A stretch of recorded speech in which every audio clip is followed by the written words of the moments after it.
Hey there, welcome to another Warframe weapon guide. Today we're going to look at Captain Vor's Kuva variant weapon, the Seer. This weapon fires projectiles that deal mainly puncture damage that also explode, dealing bonus corrosive damage. And while the Kuva Seer's tooltip says it requires a mastery level of 15 to use, you don't actually have to meet this requirement, as it can simply be claimed from the foundry after vanquishing your Kuva Lich. The Kuva Seer can be acquired from vanquishing a Kuva Lich that is also using the same weapon, after which, as mentioned before, it can simply be claimed from the foundry and used like any other weapon. Kuva Seer has a good status chance and critical chance with a relatively okay critical multiplier. It's got a high zoom, which can be useful for longer exchanges but can be quite annoying to use for closer combat. Also, being a Kuva weapon, every time you form it, you'll gain an extra 2 mod points. It's also possible, due to its innate corrosive and possible extra element, that you can easily get all 4 elements modded in without replacing any of the important mods. For example, it's possible to get radiation as a bonus element, and with innate corrosive you only need 4 mod slots to get the remaining viral and magnetic, while still being able to keep your important multi-shot and damage mods in. With its already high status chance, you can apply many status effects to use with conjunction of other popular mods like Condition Overload.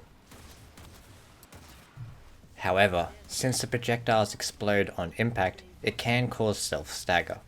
It also has a slow reload speed, low ammo reserves of 27, and low ammo capacity of just 9.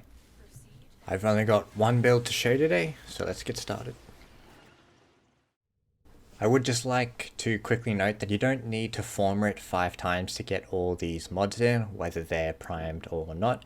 However, it is required if you're going to use it for Mastery rank. So for the build, we are using Hornet Strike, Auger Pact, and Barrel Diffusion for damage and multi-shot, Pistol Gambit and Target Cracker for critical chance and critical multiplier, Deep Freeze and Pathogen Rounds for viral, and Lethal Momentum to speed up the projectile speed. Since the scope encourages use at long range, this mod just makes it a little bit easier. And finally, we've got Quick Draw to help with the longer reload time. Auger Pact can be swapped out for Lethal Torrent, which will give more DPS at the cost of more reloading time.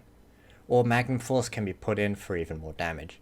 However, if you're planning on using this on longer engagements, then I would skip over this mod.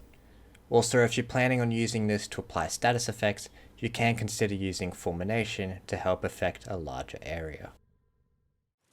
Also note that even though the Kuva Seer doesn't have a lot of ammo, you won't need to have any ammo related mods. This is because ammo restores drop my enemies are quite common in general, and only takes one to completely refill all of its ammo. So, those are my builds that I use for the Kuva Seer. If you enjoyed the video, or if it helped you out in any way, do subscribe and leave a like, it really helps the channel out. Good luck with your farming, and thanks for watching. Bye.